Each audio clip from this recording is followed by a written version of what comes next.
L'Allemagne et la France viennent aujourd'hui de communiquer sur ce plan ou ce fonds de relance de 500 milliards d'euros. Selon vous, cette rencontre franco-allemande, bien qu'à distance, est-elle le symbole justement de réduire les distances entre les pays de l'Union européenne, notamment après cette crise de la Covid ? Elle est le symbole d'un compromis.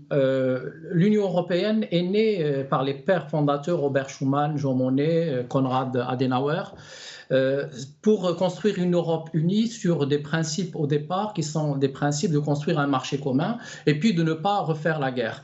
Et puis il y a eu des élargissements. Et le dernier élargissement, qui a plusieurs années maintenant, c'est l'élargissement vers les PECO, les pays de l'Europe centrale et l'Orient oriental, et que cet élargissement a permis d'intégrer des pays qui sont économiquement plus fragiles.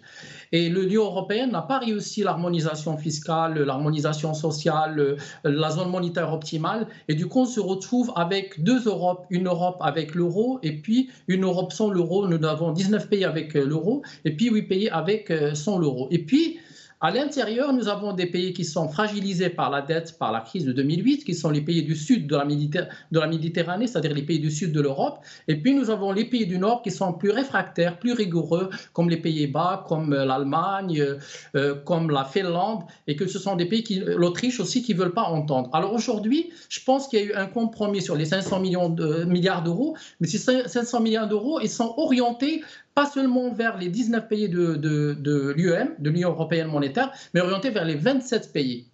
Mais avant ça, à la fin du mois de mars, il y avait le programme d'achat d'urgence pandémique, c'est-à-dire que l'Union européenne ou la Banque centrale européenne a fait fonctionner pour la première fois deux mécanismes. Alors le premier mécanisme est de faire sauter les critères de convergence, c'est-à-dire celui qui impose une inflation à 1,5, celui qui impose une dette publique ne dépassant pas 60% et celui qui impose aussi un déficit budgétaire à 3%. Aujourd'hui, on n'en parle plus.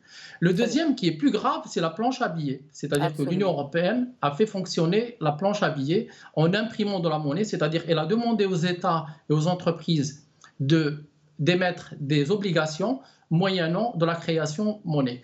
Et ça, je trouve que c'est normal parce qu'en période de guerre, on fait l'achat des armes et en période de dette, on fait des crédits. C'est-à-dire que enfin, en période de crise sanitaire, on fait des dettes ou en période de dette, on fait des dettes. Exactement. En période de guerre militaire, on achète des armes pour protéger les civils et les territoires. Et en période de crise monétaire, économique, sociale, pandémique, on fait la dette, c'est la seule arme qui peut. Et c'est pour ça qu'il y a beaucoup d'économistes qui refusent d'entendre parler de l'austérité. Je trouve que c'est inconscient parce qu'aujourd'hui, l'Union européenne ne peut pas rester debout sans cette émission de monnaie, cette impression de monnaie, si on veut, et ce qui permet à l'Union européenne de garder les entreprises, de garder les emplois, de permettre de verser de l'argent, de faire des aides sociales et de contribuer à la politique budgétaire.